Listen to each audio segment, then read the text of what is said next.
नमस्कार, स्वागत है आप सभी का एफएम न्यूज देख रहे हैं आप और आपके साथ मैं हूं नितिशा बंसल। चलिए शुरू करेंगे खबरों का ये सिलसिला। रूस के रक्षा मंत्री सर्जेई शोइगु ने बुधवार को भारत के रक्षा मंत्री राजनाथ सिंह से फोन पर बातचीत की। इस दौरान उन्होंने राजनाथ सिंह को यूक्रेन के मौजूदा हालात से अवगत कराया, जिसमें डर्टी बम का इस्तेमाल करके उकसावे वाली कार्रवाई को लेकर चिंताएं शामिल हैं। उन्होंने कहा कि यूक्रेन में हालात बदतर होते जा रहे हैं।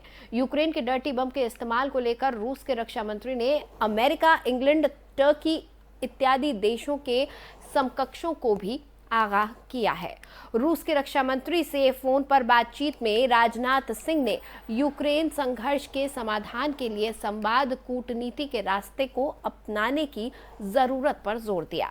राजनाथ सिंह ने रूस के रक्षा मंत्री सर्गेई शोइगु से कहा कि किसी भी पक्ष को परमाणु हमले के विकल्प पर विचार नहीं करना चाहिए। रूस और यूक्रेन में बढ़ती शत्रुता के बीच रूस के रक्षा मंत्री की पहल पर बातचीत की गई।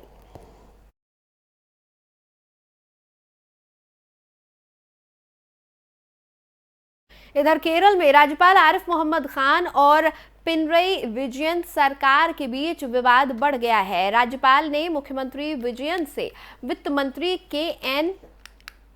बालगोपाल को पद से हटाने के लिए कहा है। उन्होंने चिट्ठी लिखकर कहा कि वो उनके मंत्रिमंडल में बने रहने से खुश नहीं हैं।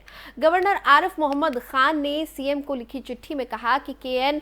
बालगोपाल ने शपथ का उल्लंघन किया है। वो जानबूझकर शपथ का उल्लंघन करके भारत की एकता और अखंडता को कमजोर कर रहे हैं।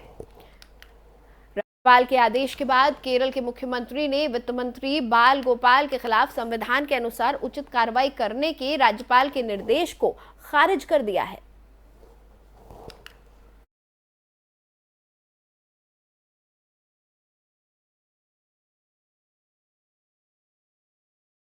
चलिए आगे बढ़ेंगे। पीडीपी अध्यक्ष और जम्मू कश्मीर की पूर्व सीएम महबूबा मुफ्ती ने केंद्र सरकार पर हमला बोला है। उन्होंने कहा कि केंद्रीय एजेंसियों में छापा मारने की रेस लगी हुई है।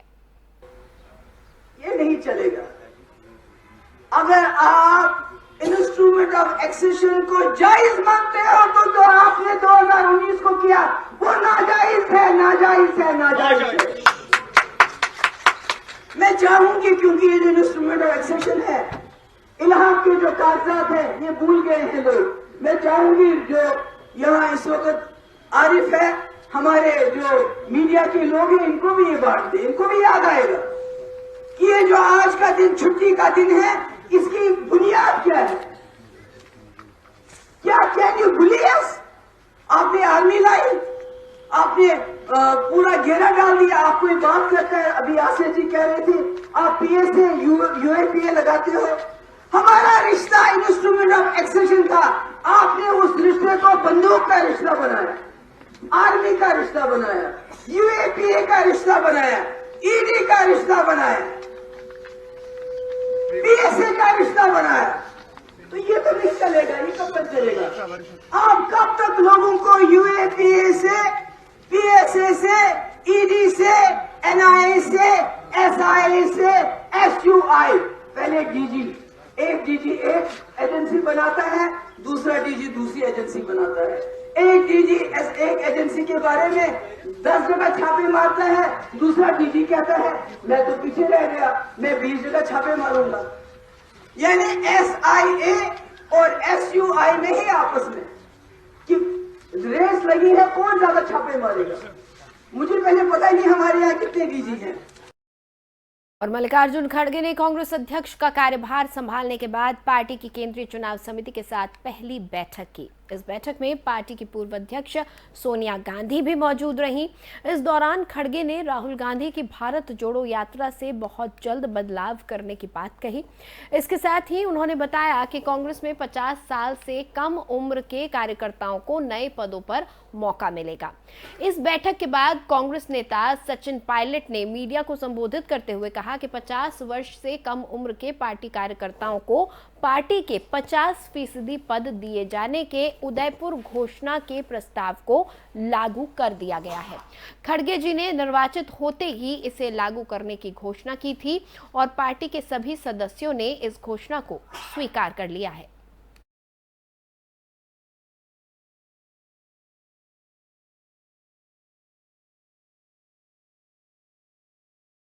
और मल्लिकार्जुन खड़गे ने कांग्रेस अध्यक्ष का पद संभाल लिया है। खड़गे सुबह ही राजघाट पहुंचकर महात्मा गांधी को श्रद्धांजलि देने के बाद कांग्रेस के दिग्गज हस्तियों नेहरू और इंदिरा को भी नमन करने पहुंचे। इसके बाद वो सीधे पार्टी मुख्यालय पहुंचे, जहां उन्होंने पदभार संभाला। इस मौके पर सोनिया गांधी के अलावा राहुल गांधी, प्रियंका गांधी और मधुसूदन मिस्त्री भी मौजूद थे।